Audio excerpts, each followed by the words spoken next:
ഇന്ന് തൊടുന്നതും പിടിക്കുന്നതൊന്നും പെണ്ണുകുട്ടികൾ പാവമായിട്ട് കാണുന്നില്ല. മക്കളെ, മോളെ, നിന്റെ ശരീരത്ത് തൊടുന്നവനുമായിട്ടുള്ള ബന്ധം നീ അവിടെ അവസാനിപ്പിക്കണം. അവൻ നല്ലവനല്ലടി. എന്റെ പെങ്ങളോട് ഞാൻ പറയാ, ഏതെങ്കിലും ഒരു പയ്യൻ നിന്റെ ശരീരത്ത് തൊട്ടാൽ അല്ലാഹ് അവൻ നല്ലവനല്ല.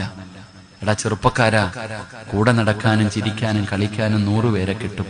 പക്ഷെ കൂടെ കിടക്കുന്നവള് നല്ലവളല്ലെങ്കിൽ പിന്നെ ജീവിച്ചിട്ട് കാര്യമില്ലടാ.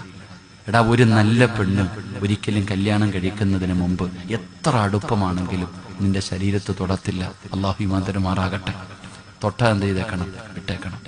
അല്ലാഹ് നിങ്ങൾക്കറിയോ, വലാ തഖറബു സിന ഇന്നഹു കാന ഫാഹിഷ വസാഅ സബീല.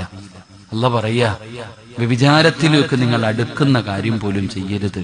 അത് വളരെ വൃത്തികെട്ട ഒരു കാര്യമാണ്. വസാഅ സബീല. ഖുർആൻ പറയുന്നു, എന്റെ പ്രിയപ്പെട്ട സഹോദരങ്ങളെ, അള്ളാന്റെ ഖുർആനാ പറഞ്ഞത് വസാഅ സബീല. എന്റെ അർത്ഥം എന്താ? അതിനർത്ഥം എന്താ? എന്റെ പ്രിയപ്പെട്ട സഹോദരങ്ങളെ, അത് ചെയ്യുന്നത് ക്വാളിറ്റി ഇല്ലാത്തവരാ. പച്ച മലയാളം ഞാൻ പറയണില്ല.